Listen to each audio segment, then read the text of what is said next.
Hello, this is John from Brunswick Security. Today I'm going to show you how to turn the chime facility on and off, a zone that is programmed with chime, which generally is a door contact.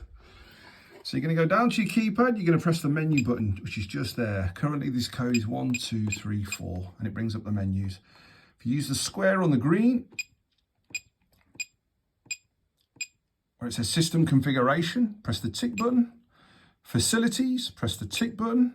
At the moment, the chime is off. If we press right on the green pad, it will go to on and press tick to confirm.